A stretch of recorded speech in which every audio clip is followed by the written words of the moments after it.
Assalamualaikum dan salam sejahtera. Saya Industri Specialist Ahmad Zaim bin Ahmad Rizwan, pengarah KT Academy Sdn Bhd.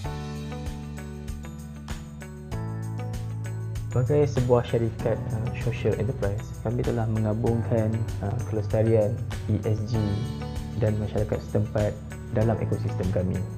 Ini yang kami telah mengeluarkan satu produk baru bernama Akad dan Akhir.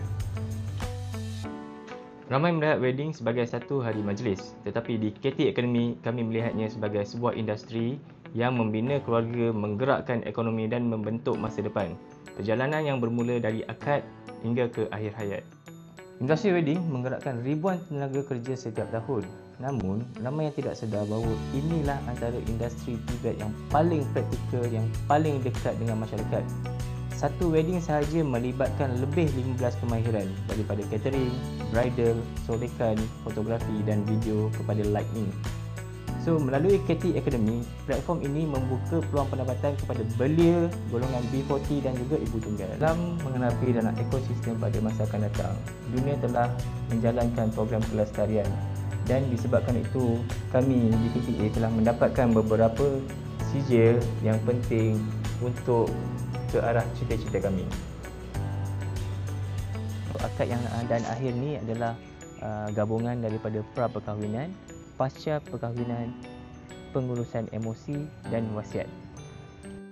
Bukan sahaja melahirkan usahawan-usahawan yang baru bagi sektor wedding kami, tetapi kami juga melahirkan, menyelesaikan masalah masyarakat setempat di persekitaran ekosistem kami.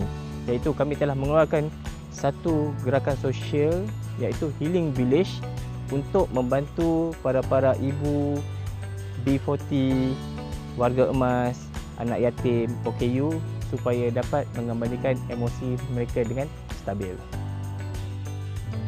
Kami juga telah melaksanakan program rakan korporat bersama Wasiat Shop Berhad, sebuah organisasi yang menguruskan wasiat serta harta pusaka, dan ini juga adalah pelengkap bagi program akad dan akhir kami.